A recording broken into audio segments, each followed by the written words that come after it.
राधा और उसकी प्रिय बकरी। गांव में रहने वाली राधा एक मासूम और प्यारी लड़की थी। वह अपने माता पिता के साथ खेतों के पास एक छोटी सी घर में रहती थी। राधा को जानवरों से बहुत लगाव था, खासकर अपनी बकरी गुलाबो से। गुलाबो सिर्फ एक साधारण बकरी नहीं थी, बल्कि वह बहुत समझदार और होशियार थी। राधा हर दिन गुलाबो को खेतों में चराने ले जाती और उसके साथ खेलती। गुलाबो भी राधा के साथ बहुत घुल मिल गई थी।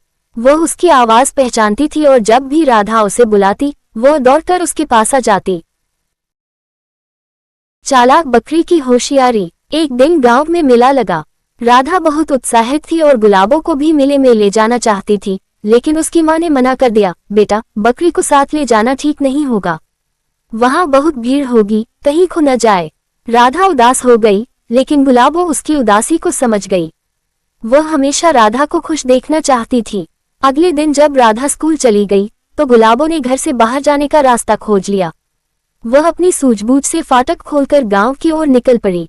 गुलाबो ने मेले का रास्ता याद रखा था, क्योंकि वह कई बार राधा के साथ वहां गई थी। जब वह मेला पहुंची, तो लोगों ने उसे देखकर हैरानी जताई। अरे, ये तो राधा की बकरी है, किसी ने कहा। उसी मेले में एक चोर भी आया था, जो लोगों की जेब काट रहा था।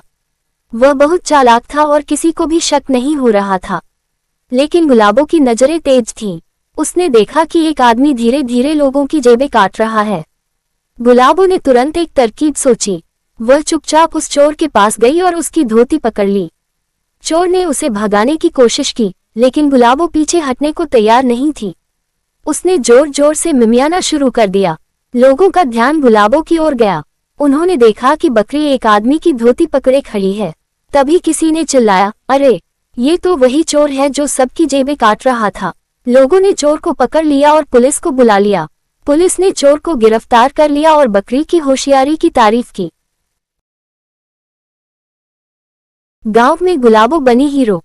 जब ये खबर गांव में पहुंची, तो राधा बहुत खुश हुई और अपनी गुलाबो को गले लगा लिया। गांव के प्रधान ने भी गुलाबो की समझदारी की तारीफ की और उसे ढेर सारा हरा चारा खिलाने का इनाम दिया। उस दिन के बाद गुलाबो गांव की हीरो बन गई। लोग उसकी चतुराई की मिसालें देने लगे। राधा को अपनी प्यारी बकरी पर गर्व था। शिक्षा। इस कहानी से हमें ये सीखने को मिलता है कि जानवर भी बहुत समझदार होते हैं। अगर हम उनसे प्यार करें, तो वे भी हमारी मदद कर सकते हैं। होशियारी और सूझबूझ से हम बड़ी से बड़ी समस्या को हल कर सकते हैं।